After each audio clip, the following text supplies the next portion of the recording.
Hey there, so it's another one of these driving lesson recap vlogs, I guess.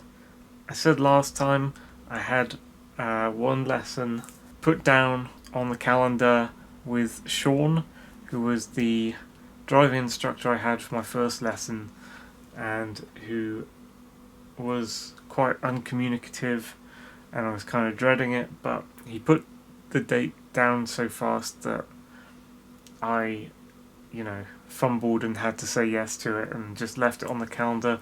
I was thinking I'd cancel it if the next driving instructor, Tony, rings me.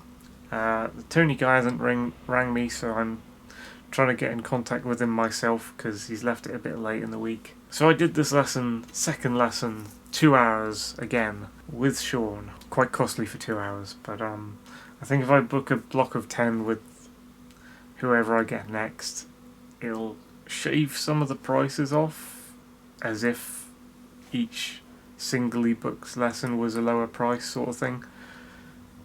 So I'm gonna do that, I think. Yeah, so we're up at Yelverton Aerodrome again, and I told him this time, last time I think you took a hint at me being intermediate because I shouldn't have told you that I'd done lessons before and we need to start from beginner. This time, I don't know if he necessarily started me from the beginner position. I think he still kind of, even though I told him that again, I think he still started me up from a higher level.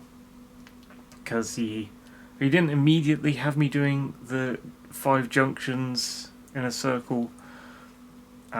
We went through a couple of things to begin with. We didn't go through enough beginner things in detail, like what you're meant to do. We covered some things. It was a slightly, thinking about it, as a slightly better lesson than last time, but it was mostly the same. We covered some stuff about changing gears, when to change gears, how to change gears, like familiarizing yourself with what you do when you change gears, how to be less rough with the gears, less rough with the steering, and lots of little in between things that I'm not remembering in detail right now. It was once again pissing it down with rain. It wasn't as heavy rain as last time, but it was still just raining. Annoyingly, since I've got back, it's kind of dried up, which is annoying because I could be driving in this, but no. So I have some trouble like going up the gears and going down the gears and knowing where the gears are and positioning my hand, especially to get from third gear to second and to remember what gear I'm in before I do something like that.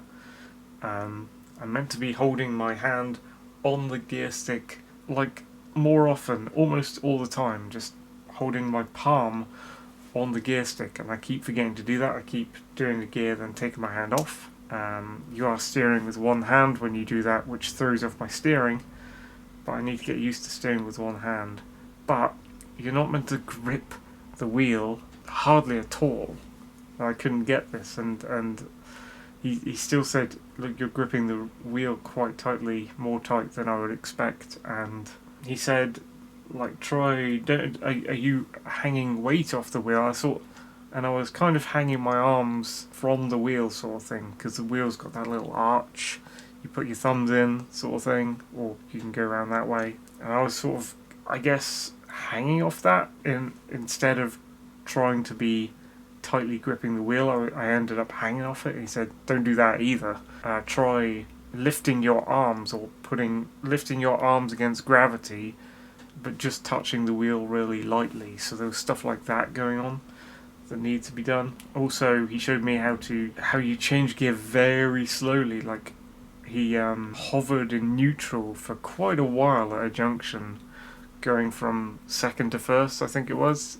So he started changing gear and he was in second, and he went down like he was going to first, but then he just kind of lingered there for ages. I was like, whoa, shouldn't you be going to first straight away? And then he went into first and went into the junction. I was like, how can I slow it down that much when I'm always thinking, like, this gear change is going to take a certain amount of time and it's in the way of me doing all the other stuff at a junction and I need to get the gear change done, how can I slow it down when I'm concerned with making it happen, getting it done, so that I can concentrate on my position and what car's coming there and what car's coming there, and steering as well. Steering into junction was an issue. We had a talk about, so everything's all grassy around there. It's a problem for me because there's no real curbs. You can't look at a solid curb. It's all kind of undulating. It comes out and it goes in, it comes out, goes in, it weaves. It's not just like a solid line like you'd have in a housing estate with a pavement on it, because it's on the aerodrome. So, I mean, you could go on the grass and you just like, it's kind of flat grass and everything, but you're not meant to go on it. So and it's like weaving in and out off the road. So it's really hard to judge how you call that a curb. And also I was trying to turn left into a T-junction and I thought I was turning all right into the junction, but he's like, you didn't steer nearly enough, early enough. And I was looking over there like, there's this grass out there, like if I steer to the left in this junction way before the actual road begins, I'll end up just going into the grass and into the bush. And he's like, no, you have to steer there. And he kind of showed me a diagram, and I guess it's about your forward speed that you're taking for granted as you steer. And you're meant to turn in towards the grass before the junction even arrives. And that threw me, because you're just looking out the window like, there's no way I can turn into that yet. The junction hasn't even arrived. We're nowhere near the junction, and I'm meant to be steering left. So, yeah, bizarre to me anyway. But, he's an experienced driver. I suppose you're meant to do it that way. It just feels very odd. I can't get my head around it.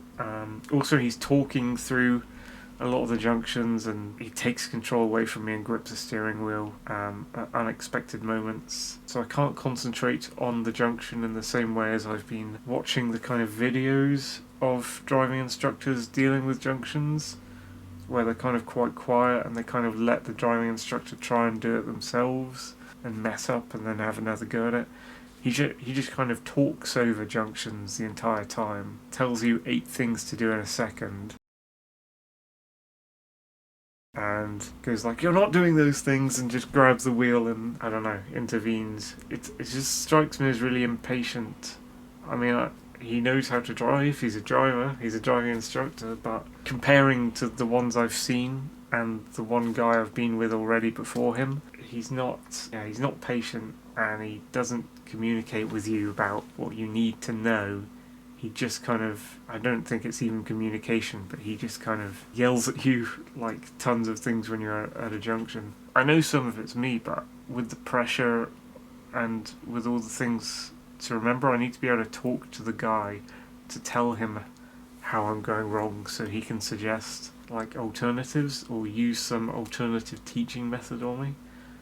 Or maybe he could take me to a different location to do similar moves, like a housing estate or something quieter and slower paced than the aerodrome. I'm trying to remember other things that happened. There was a lot of sheep out in big crowds beside the road. There was a lot of puddles to steer around. He was trying to make me steer around them. Some of them I just couldn't see because it was like everything's grey, the road's grey, the water's grey, the sky was grey, it was raining. So welcome to Britain! I couldn't see the puddles because mainly I would have seen them if I was looking directly at them, but I had so many other things to focus on.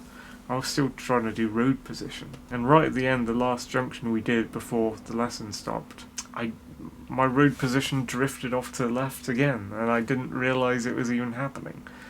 And yeah, so I need to work on how to do things how to do like the 5 to 8 tasks or whatever of turning into a junction while keeping in position, and then figuring out when to leave my position and turn into the new road position. And tiny changes to the steering wheel, like tiny things you don't even realise you're doing, have like quite a huge effect to, not a huge effect, but a big enough effect to be a danger in the car. And so you need to kind of loosen your grip on the steering wheel, but also have a decent grip, which is like two contradicting things. It's a dichotomy that I just can't get my head around. Like, it's like you're gripping the steering wheel too tight, try loosening your grip. And he's like, oh, you're not holding the steering wheel, you need to turn here, you need to turn quite forcefully. Yeah. It's a difficult one. I can't pinpoint exactly what it is I'm struggling with. I think it's managing junctions and all the different things you're meant to do at the same time. There's one junction I did where he said you did that one perfectly. I was like, we're passing a big crowd of sheep just after. I was like, perfectly? I don't, that didn't feel perfect at all. He was like, well, what was wrong with it? And then I suggested some things. And then I said, well, if that was perfect, if we can do that again somehow, and you can tell me what I did or whatever, then that'd be cool, because I could just use that every time, whatever I did there, and get comfortable with it. And then the next few times we went round, it was like clunky and bad, and he said it was bad. Whereas the one I thought was clunky and bad, he said was perfect. So I'm not really gauging what about it that I did was good, and what about it that I did was bad.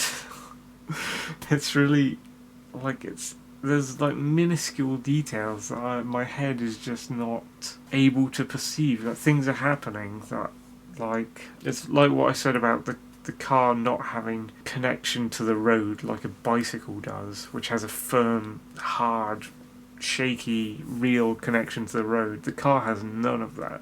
You are floating on a cloud. Anyway, that's this driving vlog. Hopefully next time I go out driving, I've kind of left the door open for Sean in case I can't get a different driving instructor or I have trouble.